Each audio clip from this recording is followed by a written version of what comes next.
أعوذ بالله من الشيطان الرجيم. بسم الله الرحمن الرحيم. قل أوحي إلي أنه استمع نفر من الجن فقالوا إنا سمعنا قرآنا عجبا يهدي إلى الرشد فآمنا به ولن نشرك بربنا أحدا وأنه تعالى جد ربنا ما اتخذ صاحبة ولا ولدا وأنه كان يقول سفيهنا على الله شططا وأنا ظننا أن لن تقول الإنس والجن على الله كذبا وأنه كان رجال من الإنس يعوذون برجال من الجن فزادوهم رهقا وأنهم ظنوا كما ظننتم أن لن يبعث الله أحدا وأنا لمسنا السماء فوجدناها ملئت حرسا شديدا وشهبا وأنا كنا نقعد منها مقاعد للسمع فمن يستمع الآن يجد له شهابا رصدا وأنا لا ندري أشر أريد بمن في الأرض أم أراد بهم ربهم رشدا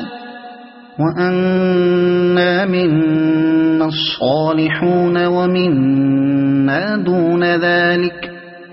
كنا طرائق قددا وأنا ظننا أن لن نعجز الله في الأرض ولن نعجزه هربا وأنا لما سمعنا الهدى آمنا به فمن يؤمن بربه فلا يخاف بخسا ولا رهقا وأنا منا المسلمون ومنا القاسطون فمن أسلم فأولئك تحروا رشدا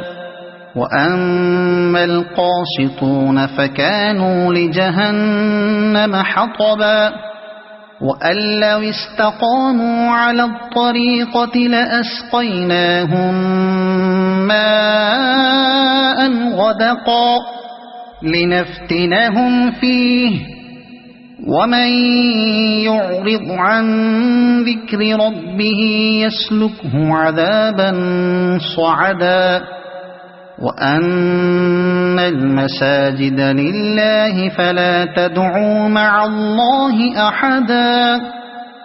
وأنه لما قام عبد الله يدعوه كادوا يكونون عليه لبدا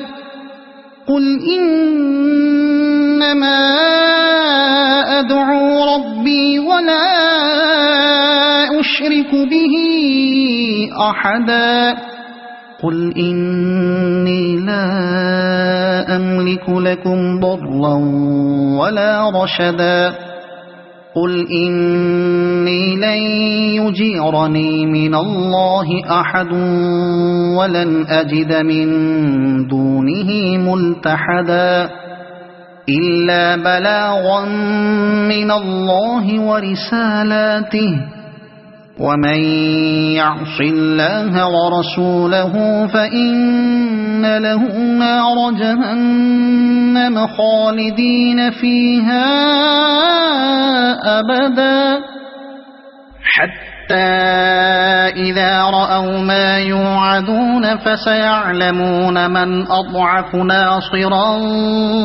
وأقل عددا قل إن أدري أقريب ما توعدون أم يجعل له ربي أمدا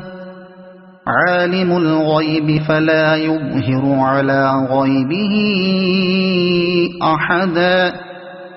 إلا من ارتضى من رسول فإنه يسلك من بين يديه ومن خلفه رصدا ليعلم أن